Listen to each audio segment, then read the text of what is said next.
রাজশাহী ও এর আশেপাশের অঞ্চলের উপর দিয়ে বয়ে যাচ্ছে তীব্র তাপদাহ। এরই মধ্যে তাপমাত্রা ছুঁয়েছে 40 ডিগ্রি। দিন ও রাতের তাপমাত্রার পার্থক্য কমে আসায় অতিষ্ঠ হচ্ছে জনজীবন।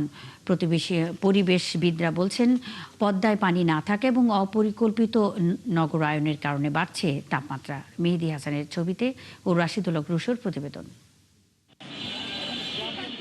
ভর দুপুর, মাথার উপর গনগনে সূর্য, তাপমাত্রার পারদ ঠেকেছে 40 ডিগ্রিতে। বৈশাখের শুরু থেকেই এমন বিরূপ আবহাওয়ার মধ্য দিয়ে দিন পার করছেন রাজশাহীর মানুষ।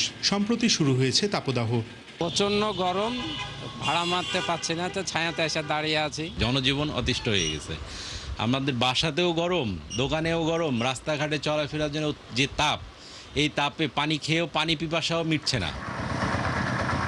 গত কয়েকদিনে দিন ও রাতের তাপমাত্রার ব্যবধান অনেকটাই কমে এসেছে, তাই সূর্যাস্তের পরও স্বস্তি মিলছে না। কষ্টতে মানুষ সারা রাত ঘুমাতে পারছে না।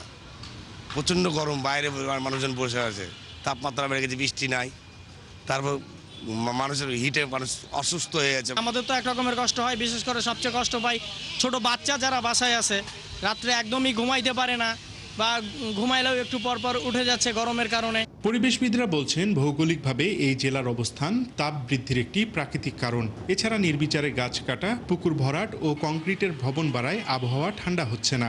তাপমাত্রা কয়েক বছর থেকে বেশি অনুভূত হয়। তার অন্যতম কারণ হচ্ছে পদ্মা নদীতে পানি থাকে না, বড় বড় দালান কোঠা তৈরি হয়েছে, রাস্তা করা হয়েছে, কিন্তু গ্রিন এরিয়া পরিমাণ অনেক কমে গেছে। এই যে ছোট ছোট এই বিষয়গুলো, এগুলোই হচ্ছে রাজশাহীর গরম অনুভূতি হওয়ার জন্য বড় একটা কারণ, যেটাকে বলে কি হিট আইল্যান্ড। এদিকে রাজশাহীর উপর দিয়ে বয়ে যাওয়া তীব্র তাপপ্রবাহ আরও কয়েকদিন থাকবে বলে জানিয়েছে আবহাওয়া অফিস।